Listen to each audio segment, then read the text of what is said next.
Gandang gabi! Hoy, bakit ganyan kalaki ang ngiti mo, ha? Dating ngiting aso ka, ngayon ngiting pangiwi ka na.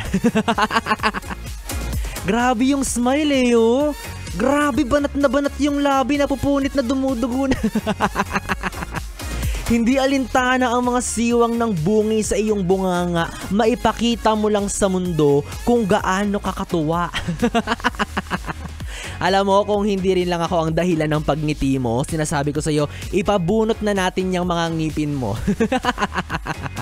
Pero minsan ako, isa rin yan sa mga sign na talagang masaya ka sa kausap mo, 'di ba? Yung kahit hindi mo siya nakikita, kahit hindi mo siya naririnig, kahit hindi mo siya nahahawakan, nagagawa pa rin niyang pangitiin ka. Grabing imagination naman yan. Kaya takang-taka na yung mga kasama mo sa bahay, no? Kasi ultimo habang nagsasaing ka, nakangiti ka. Oh, tama ba yan? Sira ulo ka na yan. 'Di ba, habang binabakbak mo yung mga natigang na kanin sa platong hinuhugasan mo, nakangiti ka. Hindi na normal yan. Ano bang dahilan yan, ha? Masubukan nga. Nako, ang mahirap dyan, alam mo kung ano yon, Bibi? Sa likod ng napakagandang ngiti sa iyong mukha, may kalandian kang hindi mo naman jowa. Ala, lagot ka. Bibi, bawasan mo yung ngiti mo na yan, ha? Mali yung ganyang ngiti, tuturuan kita. Bawasan mo ng konti, dapat yung dalawang ngipin lang yung kita. Oo, wag yung masyadong ngiti-ngiti. Hindi ganyan yung ngiti ng may label. Mali yung ngiti mo. Bawasan mong konti. Masyado ka napaghahalataan na malandi ka sa sa taong hindi mo naman jowa. Kaya just wag mo i-zoom kasi yung mantika sa mukha ko kitang-kita. Kitang-kita, tsaka yung ngiti ko ang laki din ngayon. So baka yung uling nung kinain ko kaninang barbecue makita. Ayan, so hi sa mga ngiting-ngiti po ngayon. Ngiti ngayon, hagulgol paglaon. Paano ba naman kasi? Nag-invest ka sa taong hindi ka naman pala jojowain. Gagawin ka lang palang taga-ano. Alam mo yung meaning ng taga-ano? Taga-good morning. Taga-good night. Taga-kumain ka na ba? At higit sa lahat, taga-I love you kahit wala namang kayo. Ho.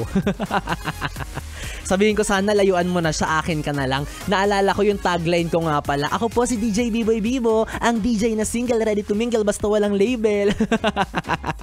Pasensya ha, sorry na ha. Sa dami yung nagkakagusto kay Biboy Bibo, hindi lahat pwedeng makatuluyan ko. Wow. Ang kapal ng muka.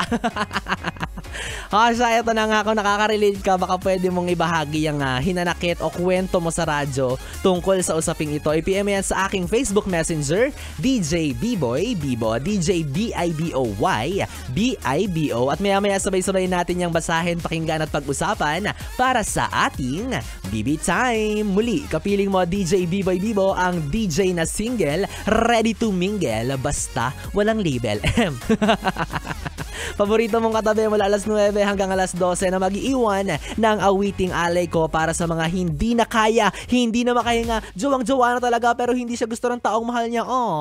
Kaya naman sabi niya, can't fight this feeling anymore. Hatid sa iyan ng 101.1, yes, the best.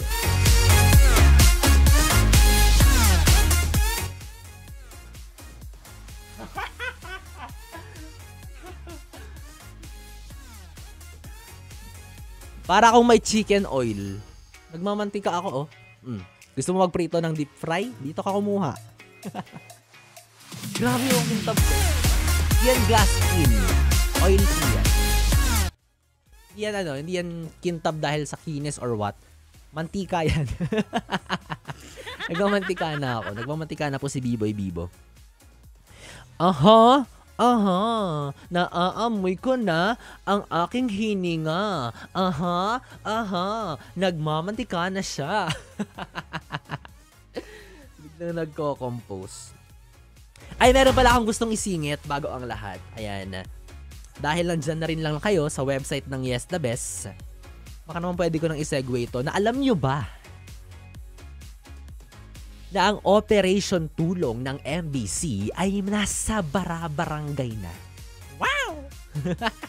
Abangan nyo ang launching ng MBC Operation Tulong sa darating na Sabado, November 11, 2023. Ayan, sa San Andres Sports Complex sa Manila. O, malapit lang. So, sa mga nearby nating mga best dyan, ayan, meron po tayong Operation Tulong na gaganapin ngayong Sabado na yan. So, kita-kits po tayo dyan. Meron kaming mga hinandang medical mission, wellness and fun, at syempre meron tayong mga pag-games and mga prizes mula sa mga stations ng MBC. Ayan, yan yung 11-11 na wag mong kakalimutan. Okay? Okay. O yan, kita-kits. Bye.